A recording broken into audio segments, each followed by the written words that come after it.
This right next to me is a W210 Mercedes E-Class, and to many enthusiasts, it is the least desirable Mercedes-Benz on the market at the moment, because not only the front styling was polarizing to some people, it wasn't up to standard in terms of build quality compared with its predecessor, the W124. However, this is the E55 AMG, and over the years, these E55s have become more appreciated, and depending on kilometers and condition, like many AMG models from this era, they're also becoming very desirable and quite collectible. And in this detailed review, I'm going to tell you everything you need to know about it.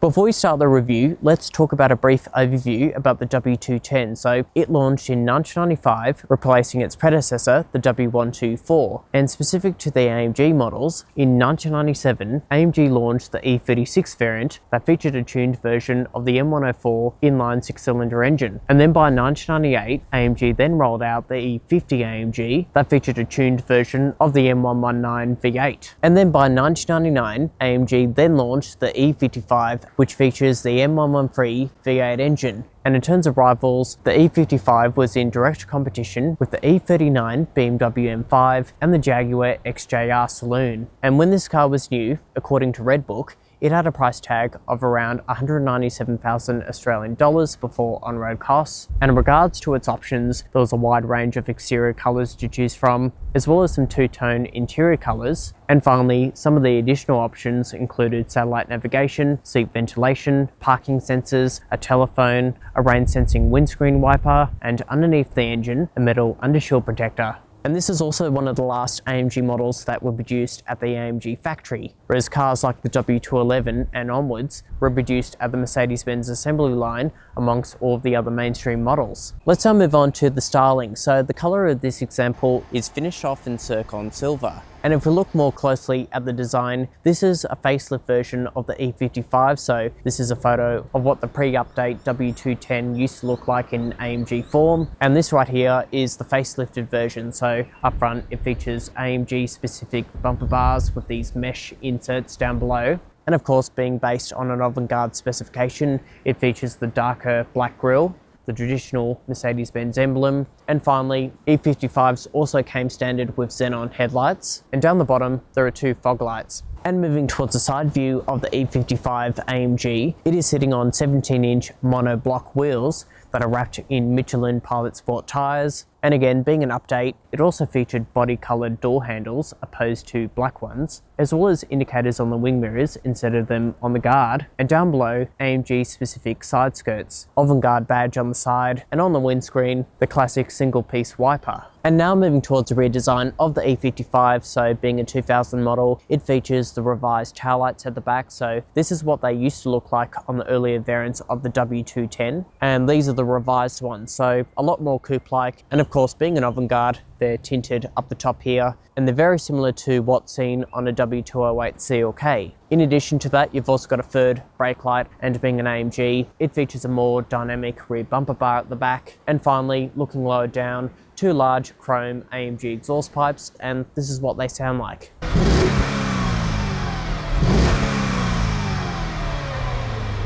Let's now move on to the cabin. So before you climb inside, the W210 features a remote key, central locking, and including the ability to remotely open and close the windows through the Mercedes key. And finally, the key itself slots into the ignition. Right, so what do we think about the W210's interior design?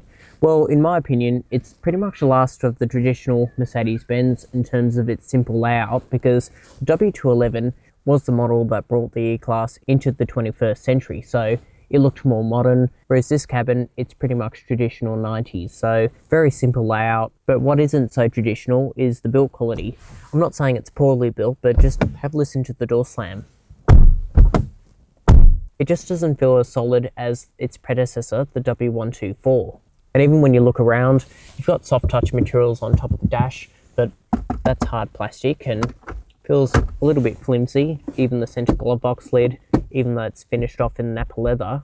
However, AMG did put in a bit of effort making the cabin a bit more special. So for example, the seats themselves are finished off in perforated leather, and you've also got a soft leather steering wheel as well with these grip points, as well as this stitching along the airbag cover. And finally, all of the AMG models were built on an avant-garde specification, so instead of burl walnut. This features the darker trim along the center, even along the doors as well, and the center console. And moving on to its comfort features, the E55 came standard with dual zone climate control. And in addition to that, both these front row seats can be heated using these buttons here. And they both also offer electric adjustment with memory. And down below here, you've got these air sprockets that pump up the bolsters on the side and even down below to give you more support through the corners. And finally, the steering offers both electronic tilt and reach adjustment. And in regards to its other key features, the E55 came standard with a power-operated sunroof. Down towards the bottom here are your electric window switches, and this car was also optioned with electronically folding mirrors. This button here is to wash the xenon headlights. And if I draw your attention to the center, as you can see, normally a W210 would be fitted with Audio 10. However, the E430 and 55 AMG featured Audio 30. And if I run you through the functions, you've got AM, FM radio, along with the CD changer, which is in the boot, and I'll show you that in a second. And if I press this button, as you can see, it opens up the tape deck. You've also got the ability to add on a phone, and it was also available with satellite navigation and as well as analog TV.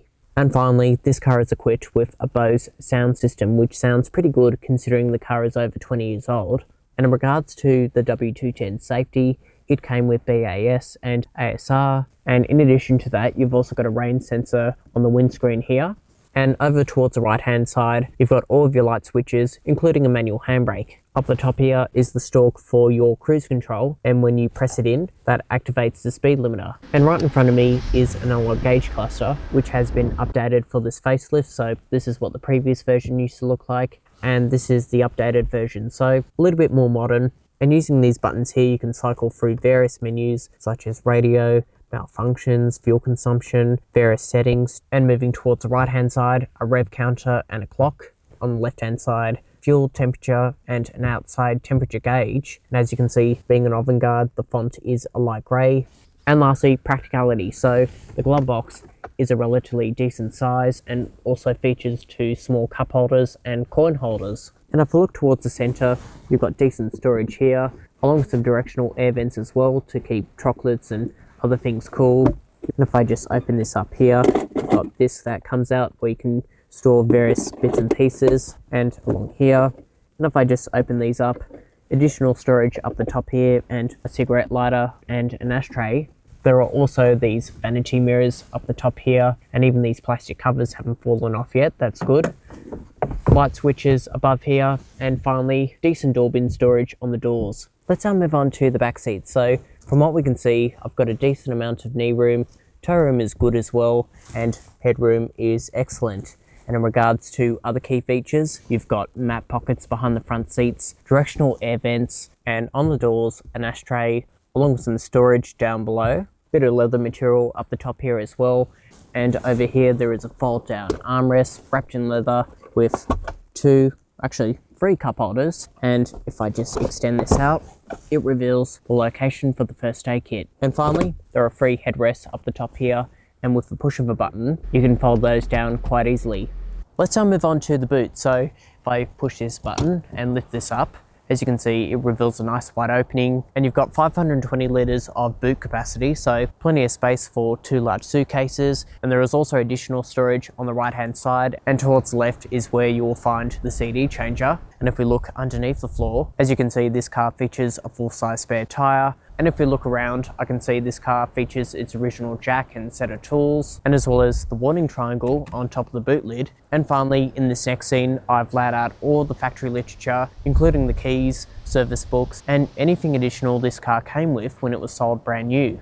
Let's now move on to the powertrain. So under the bonnet features the M113 naturally aspirated 5.4 litre V8 engine, and this is paired to a 5-speed automatic Tiptronic transmission that sends all of its power to the rear wheels, putting out 260 kilowatts and 530 newton meters of torque, along with the 0 to 100 time in 5.7 seconds. And this is also the same powertrain that is featured in this car's replacement, the W211 E55. However, these are a bit more analog because they don't feature SBC braking, it isn't supercharged, and you don't have air suspension. Instead, on all 4 corners, the W210 E55 features Bilstein shock absorbers. So overall, they're a bit more basic in terms of maintenance.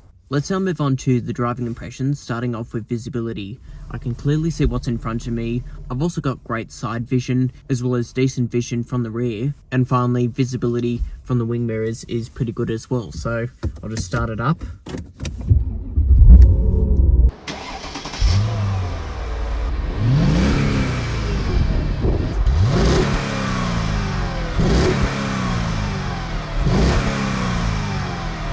So what does this car like to drive every day? Well, no different to an E320 or an E430, so it's also very quiet in the cabin. You don't hear any engine noise, a little bit of wind noise when you reach higher speeds, especially on the freeway, but overall it is a very comfortable car to drive. It also features rack and pinion steering as well, so dynamically it's a lot better than a W124, for example. The throttle response when you do set off, it is a bit lurchy when you hit the accelerator pedal, thanks to all that torque, so I think if you're driving around at lower speeds, you're better off keeping it in W. And in terms of fuel consumption, Mercedes says this car should achieve 12.5 litres per 100. Around town, I saw figures around 14 litres per 100, and on the freeway it dropped down to around 8 litres per 100, and that's where I would expect it to be. And on the freeway, I saw it drop down to around 8 litres, so that is pretty much where I expected it to be, and I think that is pretty good for a car with a V8 engine. It is a low revving V8, so it sits low on the rev range, and it's also got a soft limiter, so when you rev it, it doesn't rev all the way up like a BMW M5. So how does this car perform dynamically? Well, we're going to set off in S, so W, it takes off in second gear, whereas in S, it takes off in first. Traction control on, otherwise I'll destroy the rear tyres, and light acceleration taking off. So you can see there's a lurch due to all that torque. Second gear.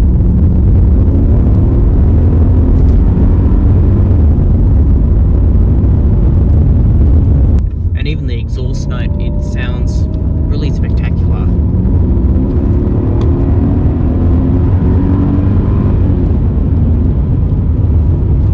So overall, fun factor, this is more like a muscle car opposed to a driver's car like the BMW M5, but you can still drive this every day and it's very refined on the open road. And dynamically, you've got a lot of confidence in the corners thanks to those wide tyres. And in comparison to the BMW M5, I think refinement-wise, this is much more comfortable to drive around in and just a lot more easier to live with. So with my driving impressions out of the way, let's now wrap up with a verdict. So what are my final thoughts on the Mercedes-Benz E55 AMG?